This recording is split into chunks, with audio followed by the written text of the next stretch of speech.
The National Museum of Mexican Art is an institution that's been a part of Chicago for over 30 years, and really it was founded through education.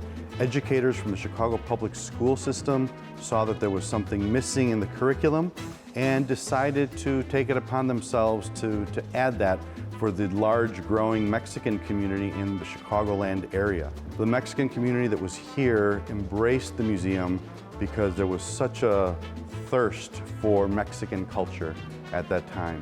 The museum started by doing many exhibitions in the beginning, doing catalogs, and started with a very basic collection of artwork from Mexican artists.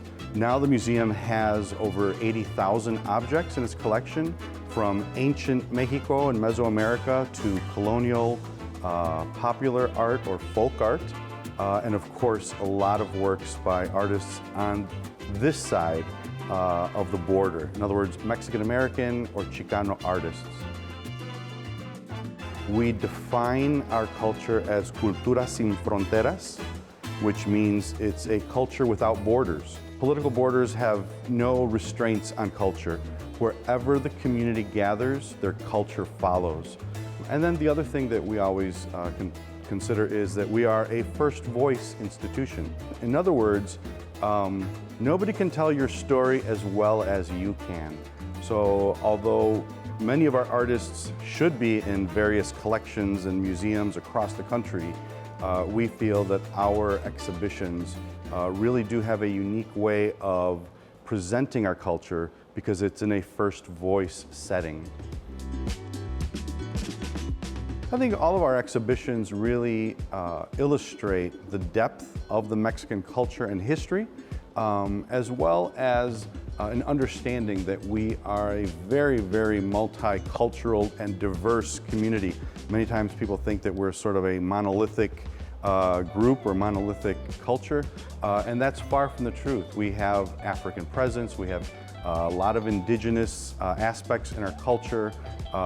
We are very contemporary and we're very ancient. We have had exhibits here that have pieces that are thousands of years old, literally, and others that are, very contemporary and new. So I think that as people walk through our galleries, they will hopefully understand the diversity in the Mexican culture, but then also understand that it's 3,000 years or more of culture and history, and we bring all of that together so that there's a deeper appreciation of where we come from and what we bring. In Mexico, we have had many influences, be they European or from the Americas or from Africa, and they all come together in a way that is very, very Mexican. Mexicans have really incorporated, whether it's music from Germany and Poland in the polkas, or whether it's a religious painting from Spain and the Mediterranean, or a lot of the indigenous rituals and traditions that were part of the Americas. And so when you look at Mexican art, you really are looking at a global fusion of different traditions and different styles.